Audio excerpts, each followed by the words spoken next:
Are you looking for valuable business advice to reach that 7-figure revenue mark? Do you want actionable tips to properly navigate through every business challenge you encounter along the way? Let Tersh Blissett and Josh Crouch be your guide in getting you to the top here at Service Business Mastery. Tune in as they sit down with world-renowned authors in business, leadership, and personal growth who share valuable insights about management, marketing, pricing, human resources, and so much more. Let their nuggets of wisdom gold guide you in owning a thriving, profitable, and ever-growing business. Here are your hosts, Tersh and Josh.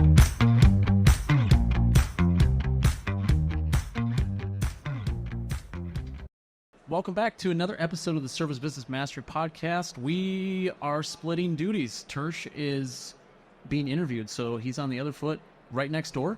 And I am with Billy Stevens, who, if you have ever paid attention to our show, is no stranger to our show or participating in our Facebook group. So, hey, Billy. Hey, what's going on, Josh? Not too much. So you just got in, right? I did. I got in about 3 hours ago. Okay. And you went from, and Dallas is warm now, or warmer. It's 33 degrees this morning when I went to the airport. 1 degree more and Dallas would have been shut down. Yeah, you guys aren't used to the cold. You don't have plow trucks, snow trucks, salt trucks. Awesome. Well, Billy has been on the show a bunch of times for anyone that has listened to us, and we always find a unique topic to talk about. And today we're going to talk a little bit about spring cleaning, which by the time this releases on our website and stuff like that, this will be a perfect episode because it's going to be springtime. So you want to talk a little bit about kind of what led you to post about that and where that's coming from? Yeah, so for those who don't know, I have a post every week on Saturday morning, call it Happy Saturday, and I just talk about the life of being a contractor, the life of being a technician, business owner, whatever, working in the office. I try to hit all those areas as much as possible to help contractors especially. And what I posted a couple weekends ago was about cleaning house, all the shiny objects we buy throughout the year for our companies that don't really give us a return on investment or ROI. And you would be amazed how much we accumulate over time. And it's no different than your attic, your basement, your garage. It's the same thing in your business. It's just not all sitting around. Or maybe you do have a lot of stuff. It's not tangible where we can touch it. It might be a digital thing or something that we invested in, but it's sitting there collecting virtual dust. That's exactly right. And the amount of money that is wasted annually on that in a business is quite substantial. Just marketing alone, we see about a 45% cut. That we go in and we look at what's really doing a return on the investment and we get rid of it and we show them why we're getting rid of it. And it helps them to create cash flow, especially during the worst time of the year, the shoulder season that we endure a lot in the South. I don't know how it is up here. It seems pretty cold. So last year it wasn't, so they're probably making up for last year. All right. The South typically has a little bit longer of a shoulder season between air conditioning and stuff. So what does that process look like? You work with someone, you get access, they give you access to their P&Ls, and you guys are going through line item by line item. What does that process look like when you're deciding what to cut and what not to cut? Yeah, well, absolutely. So one of the things we do at Sera is we're invested in the company making money for, the contractor. We want the contractor to do the best he can because if he's successful, so are we. And we're the only ones that have taken this approach where we actually help them manage their business and look at things that cost money, look at ways to improve revenue, all these different things. And that's really what I talk about every Saturday. And the first thing we do is we look at the P&L and we learn how to read them. And once we learn how to read them, and I help them set them up so they understand why we set them up the certain way that we do. And it's very important that we have the percentage of whole revenue on each line item, so that we can actually look what's the percentage and cost of each item that you're paying for. And so once we do that, and then they have a better understanding of how financials work, then we take categories, whether it's COGS, cost of goods sold, whether it's marketing, overhead, anything like that, and we go through it and we ask questions. What is this? What is it for? What do you pay for? And we get a list of all these things. And from our experience of what works and what doesn't work, we are able to reduce their outlay substantially, and really no time at all. It's typically a week, all it takes. And then the process of canceling all that stuff. And then they're like, oh, I didn't know we were still paying for that. I hear it a lot. And I know it doesn't sound like much when you sign up for something and maybe it's, $100 a month or $200 a month. Doesn't sound like much, but there's 20 of them. Now it's a lot. And so we just point that out and then go, have you noticed this making a difference? They say, well, I don't know. And so, well, we know. And so let's kill this. And we go through and do that one item at a time. Okay. And I know, and obviously I've read the post and stuff like that. And it was more so, this particular post was about marketing. I think that was most of it. It was just different marketing expenses they've accrued or different vendors they've had or different softwares they've had. How does that talk transition? Because if they don't know, does that lead into another conversation? Because obviously the most important thing we can know about our marketing is it working? Is it working? And how to measure that. And I know that is, and maybe hopefully it won't be until the end of time, but I feel like that's a constant battle as business owners are trying to learn how to read a P&L, how to look at their marketing, how to say, yes, this is working, or no, this is not. How do you, what's the next conversation you're having if they don't know?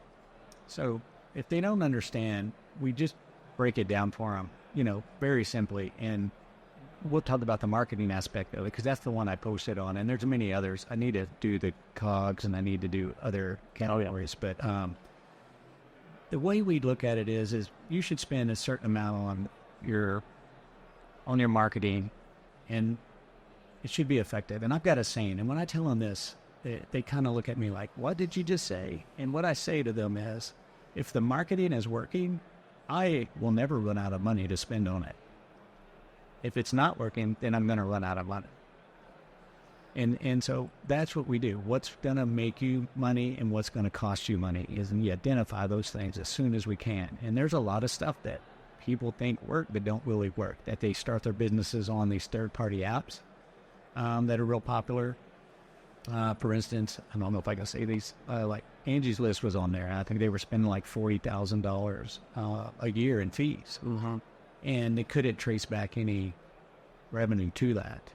And so we cut it, and revenue didn't dip at all. Yeah. And so it actually picked up because we got rid of 45% of all these shiny objects that they have accumulated over the years and started focusing on membership type business where we gather members to be a part of our business and market to those people you already have in your database in a way that is much more productive and the return on investment is way higher. So in this scenario, what was the size, roughly like the size revenue of the overall company, like gross top line? So this one that I did an example was $3.8 million in revenue. Okay, so annualized revenue in from what you just going through line item by line item on just the marketing side of things, what did that free up in cash? Just on the marketing side, we freed up about $165,000, if I remember right. And that's over the course of a year, I'm assuming. It's over the course of a year. Okay, so that's $14,000 per month. Yeah, roughly, which is, I mean, if we're thinking about training new techs or bringing on something like that, that's a couple new techs that we can train or an internal person that can help make outbound calls or whatever, things that can actually produce revenue today. Maybe a paycheck for the owner. Maybe a paycheck for the owner if it's dire. Hopefully at $3.8 million they're getting paid. You'll be surprised, I'm sure. But it's funny that you mentioned this because we were doing our breakout earlier today at AHR, and we were talking about disruption of AI in the trades, and we gave a list. We obviously had some input from Sera, and there's different other technologies that are helping kind of shape what that future looks like. And the question was, how do you make sure that you don't have software is kind of doing the same thing but a little bit different thing, and you have this massive software budget?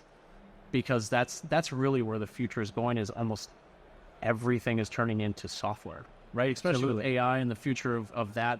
More people are turning to technology. More technology companies are starting faster than they've ever started in the past. And for my company, we're as a digital marketing agency, we have a lot of software. I get yelled at a lot from my wife. you need to go through these expenses and figure out which one we're using.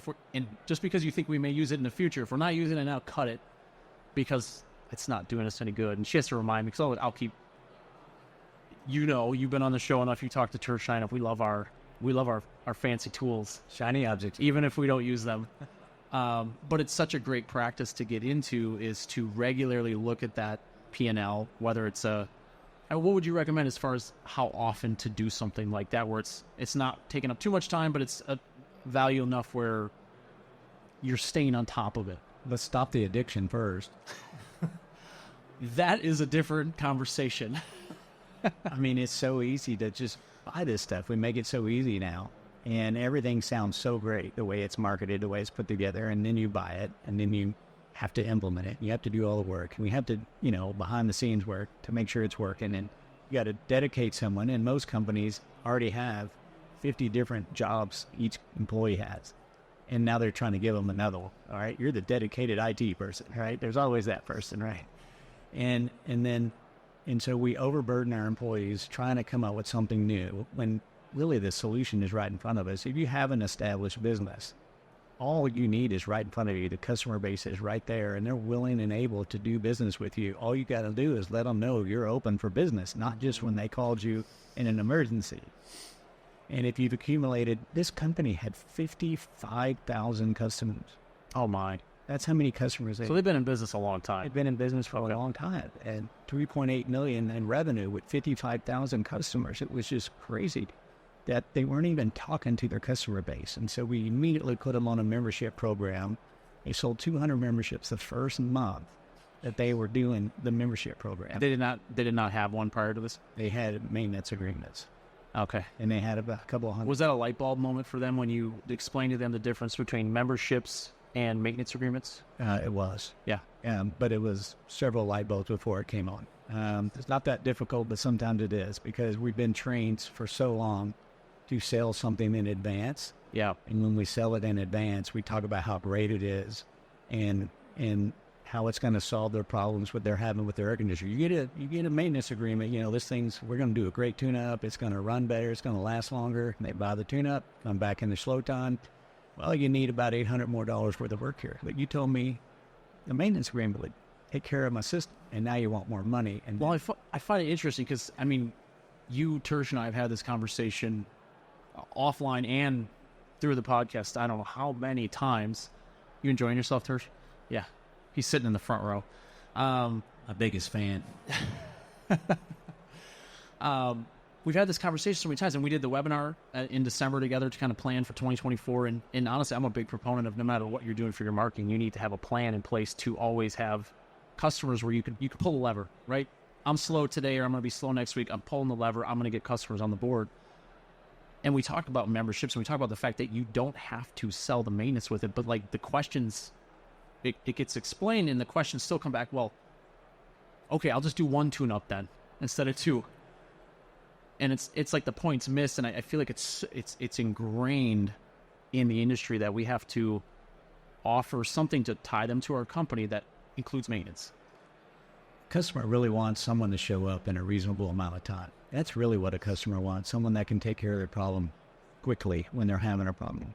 And if you sell your membership based on the fact that you're going to put them at the top, at the priority, you're going to give them 1 hour appointment if you have the software to do that, and you're going to grow your business really fast this way. Now, when you get into the slow season and you've sold so many memberships based on the value of your business and the services you can provide during the busy time, they're going to respond to you when you send them out an email, go, hey, by the way, we're doing tune-ups for you this time of the year because you have a membership. And the tune-up was never mentioned prior to that. And now there's no preconceived notions of what's going to happen on the tune-up. It's going to save my equipment, all the promises that were made during the summer. So let me ask you a question on this. So we talk about memberships, and we're not tying it to maintenance. So you make that outbound email, text, phone call.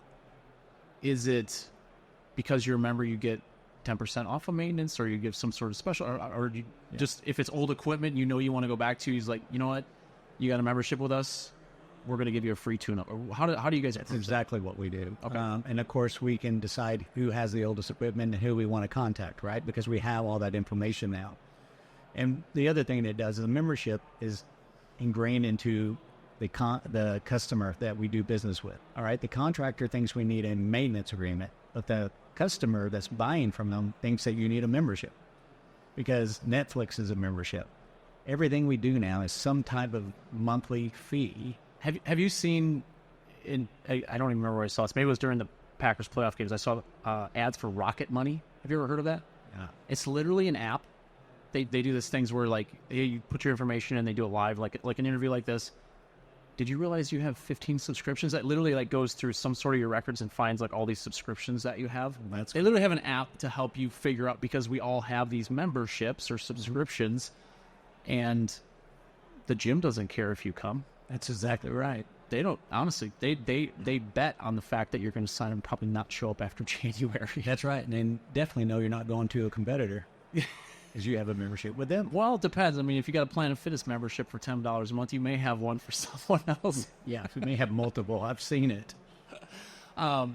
Which it brings up an interesting point, and we talked about this just before we jumped on, and I'm actually doing part of my breakout on Wednesday is free ways to get your customers to do your marketing for you, and that's really having a few different things: world-class experience, having a membership program, talking to your existing customers, being invested in the community. Those are kind of the high points of that conversation. But a lot of contractors I find, it's because we have marketing discussions. They're technicians, they're plumbers, they're electricians, they're not marketers. They don't like marketing. They don't like things that are digital. Like they got into the trade to work with their hands, and now they're learning to be a business owner. And I'm finding, and this comes into that expense thing where they would rather put their marketing in a closet and be like, well, someone you just take care of it over there. Whether that's an agency like us, or the growing trend is to hire someone to kind of be the middle person. CMO, fractional CMO, chief marketing officer, which is a little less expensive than hiring someone, because a chief marketing officer is a $150,000, $200,000 position easily, and have them deal with it so they don't have to deal with it. But then the problem is somebody still has to actually do the pay-per-click. Somebody actually has to do the social media content, and now you have a buffer between there that costs $5,000, $7,500, $10,000 per month. Yep. And you still can't answer the question if my marketing's working. It's interesting to me, because I feel like the things that people don't want to deal with, they try to pay. Just throw a bunch of money at it. And that's kind of where your post-solution is like, we're just throwing money at stuff, and we have it's like throwing spaghetti on the wall. That's right. We hope something's going to stick and keep us busy, but we don't actually know what's sticking. That's what I see quite often. And the reverse effect happens with the membership. The customer is actually paying you to market to them. And when you establish enough customers that own a membership, they are going to pay your marketing budget of whatever you do. So at one of my companies, Billy Go, we built the whole company based off of memberships from day one. It's 5 years old. And we've sold over almost 8,000 or 9,000 memberships in that time. The fortunate thing about being in the Dallas-Fort Worth market is there's 2.2 air conditioners in every household on the average. And so, therefore, we sell 8,000. We actually have over 16,000 air conditioners that are under contract. But the other point is that 8,000 memberships at only $99 a year is paying us $800,000 a year. So we take that $800,000 a year, and what do? We market for more members. Sure. Right? We're looking for more members over and over. And our customers pay for that marketing. And so, like you did the math a minute ago, $800,000 on a 12-month year for marketing is a substantial amount of money. It's over $60,000 a month. Yeah. That you will have to spend on marketing if that's what you want to spend it on.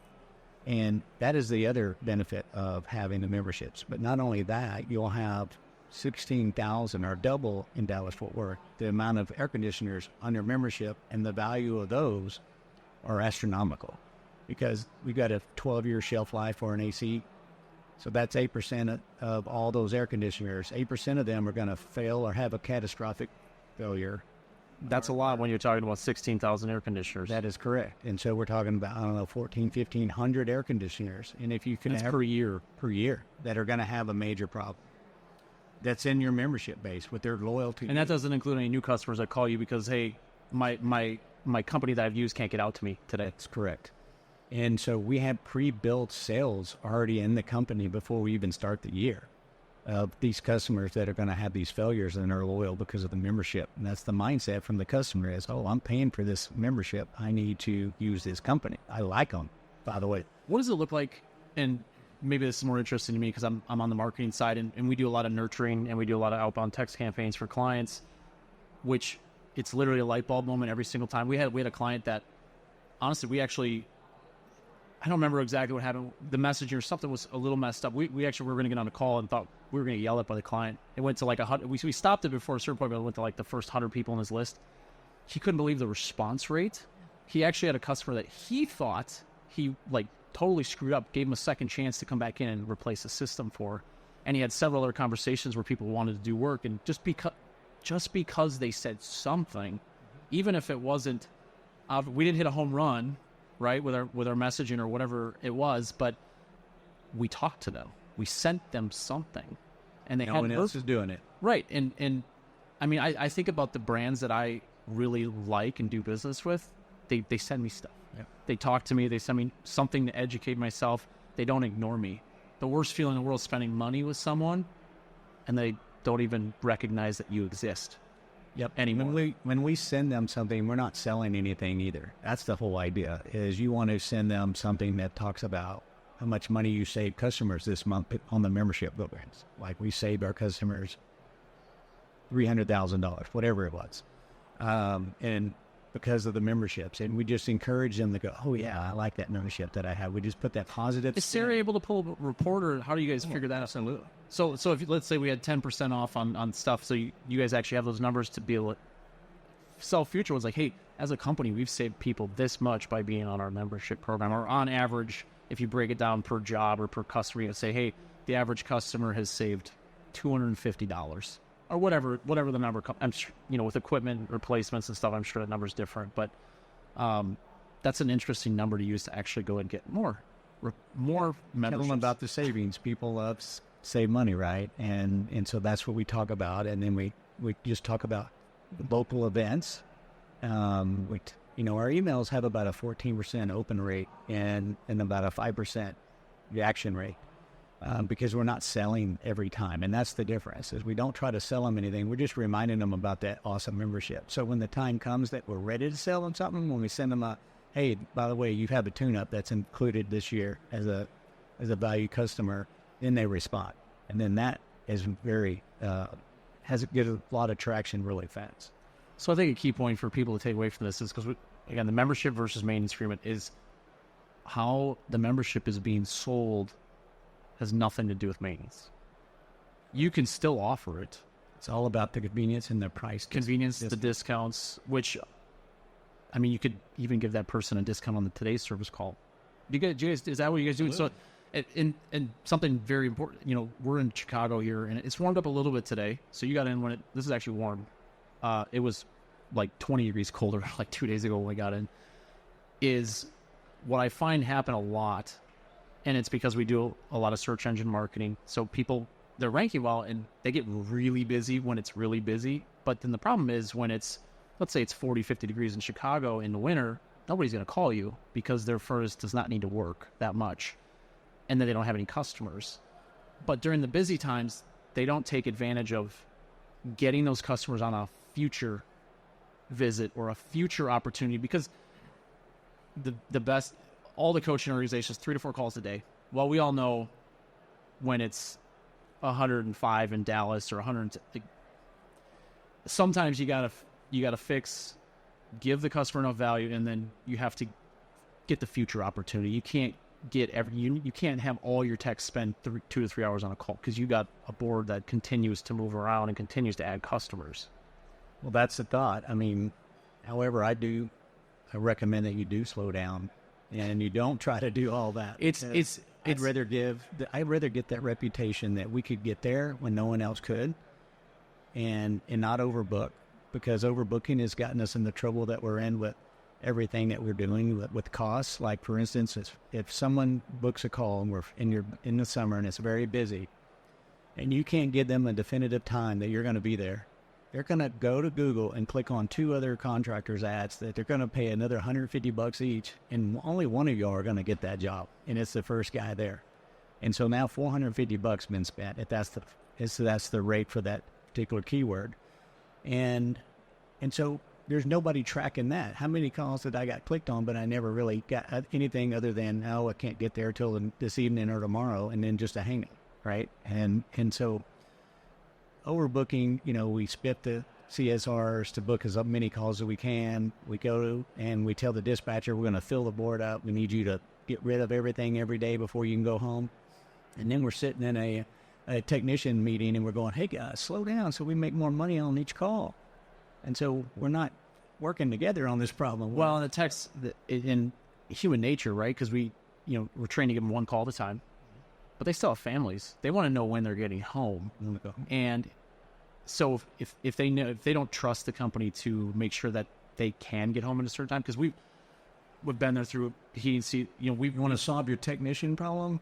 Let them go home at a reasonable time. You'll have all. Well, and that's we're saying no and taking advantage of the information you get from the customer to decide who is the most important customer for your business, which I know you're a huge advocate of. How does that process play in for people that maybe haven't heard you talk about that before? Well, Sera, when we built Sera, we wanted it to be more, take all the load off of dispatchers and CSRs as possible so that they can focus and do a better job at their own jobs. Because the dispatcher, as we all know, pretty much run the company. They're doing multitasking like I can't even imagine how they do what they do. It's insane how smart these folks are. They do dispatching and keep up with everything as best that they can. And so we built the software to take care of the redundant stuff so that they don't have to do everything. And so the software can actually tell the dispatcher what is the best call to go to instead of filling the board with all these different calls and trying to take care of everyone. Or it can tell you which calls you should go to that were going to maximize your revenue. And then you only apologize to the ones that have the lower value instead of apologizing to every single customer, because we only can get to the first call, maybe the first call on time. Mm-hmm. And then after that, you're not on time the rest of the day, and you can't even predict when you're going to be there. And so that's why we built it that way, so that we can actually tell people an approximate time when we can be there. And so it's gotten even smarter to where we know when a guy is going to be finished with a job based off with the stuff that he's sold in this particular job. So if he's on a job and he sold so many things, they have estimated time values on them. And so we can predict pretty much to the, within minutes of when he's about going to be finished, unless something comes up. And so by doing that, we've been able to go to customers' houses on time more often, and then social media just blows up because customers aren't used to that. I mean, what in our industry, what we think is great service is we're going to get there when we can. Morning or afternoon? Yeah, morning or afternoon. And then if it's morning, it's probably afternoon, and if it's afternoon, it's probably night. Yep. And no communication in between all that time. Well, and that's that's considered great service. As somebody who I've which is interesting because Tersh has been more in the field and I've been more behind the scenes in the office. So I've done the dispatcher role, and because I realized how important it was, because you can affect the efficiency, the drive time, the potential for revenue to come back to your company. How many times did you have to call all the techs to see when they were going to be done, though? They hate that. They hate it, and it keeps you from doing your job. And I feel like their mother. Yeah. I'm like, hey, how much longer are you going to be? And then I call them again 20 because they said 15 minutes, and it's 30 minutes. Are you almost done? I got to update Mrs. Jones about the next call, and it's and then the tech, they're feeling the pressure. They're going to rush through. They might skip some steps. There's going to be lost revenue opportunity. Next customer's not going to be happy because I have to keep updating them. Oh, we're going to be a little bit later. And then trying to remember what the parts are and trying to coordinate all that stuff. It's a job. It's funny because I saw the post about the dispatch one. That was this last weekend. And people have some opinions both ways about whether a dispatch is as important as you made it out to be. But being in that role, I've seen, I don't know if I'd ever classify ourselves as important as like technicians, because those are super important roles. But as far as making a company work and be efficient, if you don't have a good dispatcher, it completely affects the bottom line. I would definitely say that, because you don't have someone that knows all the areas. And if, you could be in Dallas, especially, you can be 2 techs in Dallas, but they could be 40 minutes away from each other. You have to know the zip codes. You have to know the territory, which is the best route to get there. I mean, there's a lot of things to know that don't Let the software do it. Yeah, and that's where our talk was about AI today, was start leveraging the technology to do the data stuff that takes them a fraction of a second. It takes humans minutes or hours or whatever it is, because it can happen so fast, and it affects the bottom line that quickly. But sorry, we're like, this is what we do every time Billy's on the show, is we talk about all kinds of things. But getting back into spring cleaning, you made a point, and I don't know, sometimes we take for granted the simple things. I always get my P&L with percentages. And then that percentage also comes with a report that goes month over month. So I see the percentages over the course of a month, and I even have one that will go to last year and start comparing. But a lot of people, I don't know if they even get if they ask their bookkeeper or CPA to get a report that has broken down percentage of revenue. They don't. And we take that for granted, right? Because it's like, well, that's just like, for us, we've been taught, we've trained enough that this is like, we got to see it this way, because I don't know if your labor costs are 30%, 10%, 15%. We can't really dive into any numbers if we don't know what a percentage of revenue is. Right. And if you're listening to this and you don't have that report, that it's a pretty easy report to do through Very QuickBooks. Easy.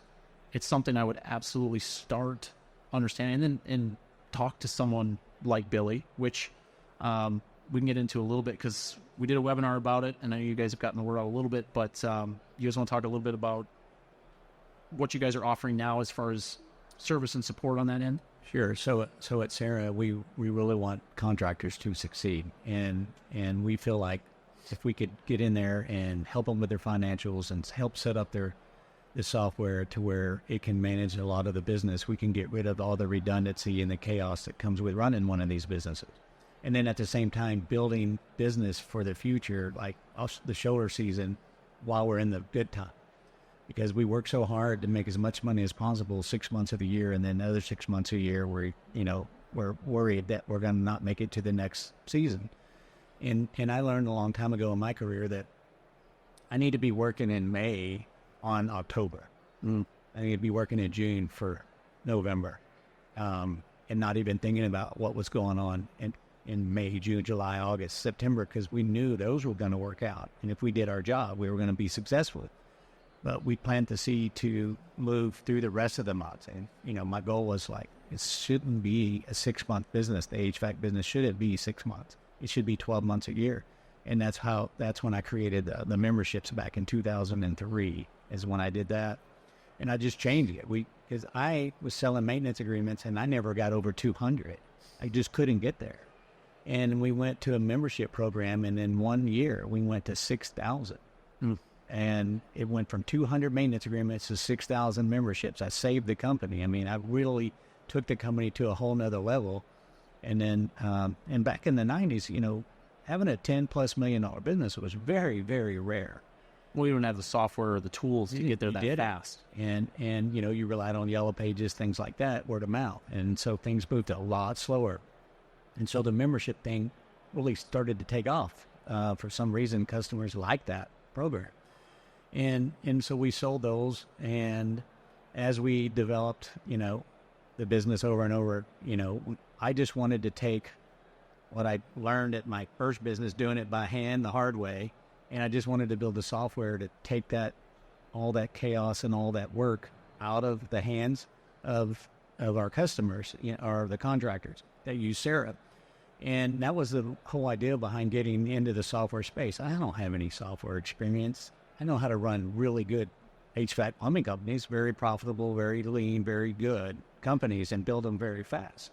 But I just felt like I needed to share that information. And so what we do at Sera is we help you on that journey. And we have a 3-month coaching class. And at the end of 3 months, you should have a money-making business, and we'll show you everything you need to do. We'll get everything straight. We'll show you to stop spending money on these things if they don't work. Put your money in these places.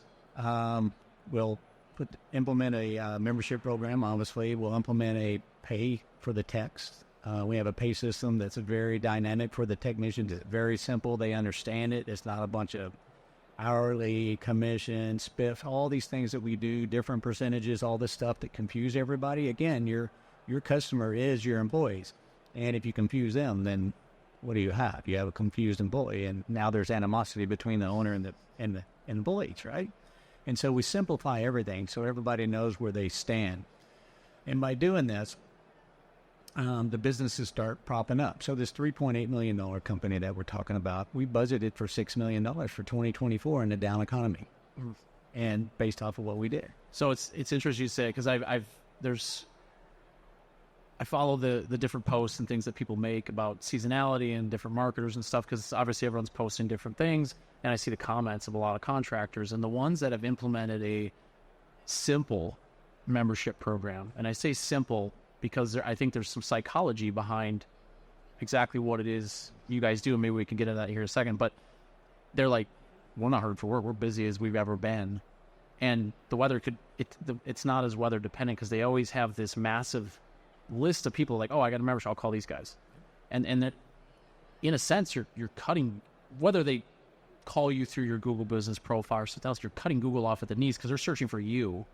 They're not searching for AC repair near me or contract, HVAC contractor, things like that, because they're tied to you. And I think the people that I've seen implement this, they post, those are the ones I also see post are like, we can't even handle the work that we need in a down economy. And it's been kind of enlightening. Your membership program that you guys teach is very simple. Very. And I'm assuming there's some psychology behind that. Very much so. When it comes to selling it in home. Do you want to go into that a little bit? Yeah, I mean, there's no selling at all. That's the beauty of it. So we do 2-column quoting, and that's the premise of the whole idea. And so members pay 50% less than non-members. But the difference is we show a discount on everything we do. However, the discounted price is the price you need to make to be profitable. If you want to be 15% bottom line, right, 20%, whatever, that is the membership price. It's the non-members that pay the penalty, and that's the way you got to look at it. So we're discounting everything all the time, but never below our margin. But the discount is the actual price you need to be to maintain and get a 20 or 25, whatever the net margin you want is, that's the membership price. That's correct. And it doesn't even matter if it's a $200 job, then $99 will always work. I mean, I don't even know if we had $200 jobs, but a $500 job, then my numbers always work out. You get a membership, you get all these perks, you can book online, everything we have is online, just 2 clicks once you're a member, and you can get a service call, you can get an hour appointment. These are the things that we talk about in our memberships. And then if they have old equipment, then we call them up in the shoulder season, say, hey, by the way, we get a tune-up with this as well. Then we go out, we perform the tune-up, we see if there's anything that needs to be done, and we have work. And I like taking care of the old equipment, whether it's just a tune-up and it ends up being just a tune-up, because we know that those systems are going to break. And if you take care of the customers that have a better chance of their equipment breaking, that means you have more room for new customers. We do, but the thing is, this is what's happened to the industry and why we're falling off a cliff right now in residential service, is because we've been selling about 5 years worth of air conditioners in the last 2 years because of COVID, right? And now we're having a little bit of a dip in the economy because we've sold 5 years worth of air conditioning. And so everybody's trying to get that sale, when all we did is we went in the middle. There's nobody looking at equipment that's 5 to 9 years old. No one's even paying attention to it because it's not at that age where I can sell. And so all this big PE firms, all those guys, they're walking right over that stuff. It's just money laying on the ground, and they walk right over it because it's 5 to 9 years old. So what we implemented with our membership is a factory refresh, and the factory refresh completely replaces all the electronics, all the stuff for $4,000. It costs you about $900 to do it, and it's a $4,000 factory refresh. It's a midlife cycle refresh, and the margins on that are 75%. And the companies that we teach how to do this, and the customers are ecstatic. Instead of trying to sell them a tuna for a cheap price and then try to sell them stuff extra, why don't we just replace all the contactors, all the capacitors, even the fan motor outside? The stuff we know is going to fail It's soon. going to fail, right? So let's go ahead and just replace it, package it all up into one package on this 5 to 9 year old stuff. And the customers buy it like crazy because all you got to do is show them a $15,000 system, and this costs $4,000, and they buy it all day long. And it's the approach that we use because no one will look at 5 to 9 year old equipment. We're all looking for 10 plus years. The other thing I want to caution everybody on is when you sell a brand new system to a customer, you just sold yourself out of business if that's the only AC they have in that house. You're done. For 12 years, you're done. If you don't have a refresh program, That's not how it gets looked at. you're done. But it's an interesting perspective on it because it's true. As soon as that's done, you got to move on to the next one. It's always moving on to the next one, moving on to the next one, and we You got to get 2 new customers to replace the one that you just sold the equipment to. You no longer got any work to do with them. And the last thing you want to do is sell them a maintenance agreement. Oh my gosh, why would you sell a maintenance agreement to a 1 year old system? that's all you're ever going to get for the next 10 years. And so we want to get as many customers as we can refreshing their equipment, keeping them in the system so we can sell them later. But at the same time, in the middle of that age, let's go get $4,000. It's more profitable than selling a complete system. Well, I think the service side of things, and we've been taught so long, like pretty much I want to be 80-20 in revenue install to service, and we forgot about the fact that we are a service industry, whether we like it or not.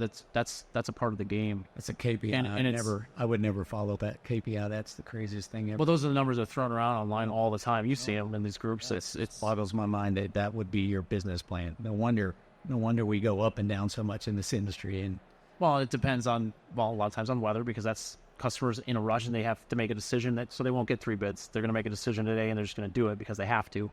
But the service side and having options in the middle, and I think that's something that people are starting to think about because they've listened to the show, they listen to you on other shows, having an option in the middle where it's like, well, let's just offer. They don't have to do it, but we can offer like, hey, your system's at this age. We know typically at year 12, you're going to probably have to start thinking about replacement. Replacement is X. But if we do this, we replace all the electronics and stuff in here, we have a chance to get you to Y, which still allows you an opportunity, let's say at year 15, to have that replacement opportunity. And you've increased the customer lifetime value significantly and the margin you're able to make for that customer over that time. that's right, you really do. And you're still, you can still go do repairs. Yeah, absolutely. I have no idea what time it is. I literally, every time we talk, I lose track of time. It's almost 6. What is there anything else that's going on right now that you want to chat about or get the word out or teach on? I just think if your business is struggling, if you're maybe you're flat, maybe you're not growing, you just didn't grow the way you want. Yeah, I think it's time to really take a look at what we're doing over at Sera. We're not just a software where we give it to you and say good luck. It's very easy to use. It's very practical, and it's designed to help you prosper. We know that not everyone. I didn't even come from a business background. I just, like everyone else, high school education, barely had one. And, but, we've never been shown how to run businesses. And I think the one thing that helped me a lot is the only way I could get a loan to buy this failing business when I had no money was I had to have a banker that forced me to be in his office every month and taught me how to read financials when I didn't know the first thing about them. And that's what I want to do. That's what I'm doing. I'm doing what he did for me, and then I'm helping these contractors do that. And then we're putting software in place that will help them grow the business really fast. Because if you create a membership program in that, you don't have to go all over Dallas-Fort Worth, Chicago. You can literally shrink your service area and make a really huge business. I had the 4th largest business in Dallas-Fort Worth, my first business. I think it was third largest. I don't remember. And we didn't go more than 15 miles from our shop. We didn't go to Dallas. We didn't go to Fort Worth. We just stayed right in the middle of the suburbs. And that's as far as we went. And we built a more profitable business than the 3 larger companies had. That were going all over the DFW. Those businesses, their revenue or their profits combined aren't as good as our profits. And we were the smaller of the 4. And I know that because I saw their financials. I tried to buy them. We're the small guy with the money, so we were trying to buy the big guys. So, and so that's what can be done if you just, simplify your business. I mean, that's the easiest way to put it, is simplify it. And let's question all these stereotypes that we created in this industry, that you're going to be 80-20, new sales versus repair. That's a KPI I do not agree with. I think you do what's best for the customer, and the customer's going to tell 5 other people, and they just start snowballing, and we show you how to do that. Yeah, and I'm gonna be talking more about that on Wednesday, creating a world-class experience, because word-of-mouth referrals and growth really don't happen without that. And if you don't put the customer at forefront, it doesn't matter really what you do or what business you have. You're never going to grow past the churn rate of customers leaving you. Awesome, Bill. Well, it was great catching up with you. See you as always.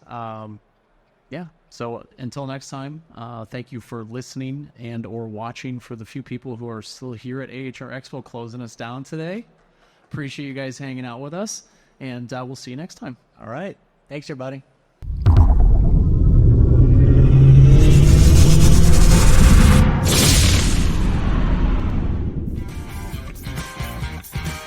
Thank you for listening to this episode of Service Business Mastery. Now that you are equipped with essential business advice from this impactful conversation, you are one step closer to becoming the successful owner of your dreams. If this episode has been helpful to your business journey, don't forget to subscribe to the show, leave a rating, and share it with other owners as well. Visit ServiceBusinessMastery.com to learn more.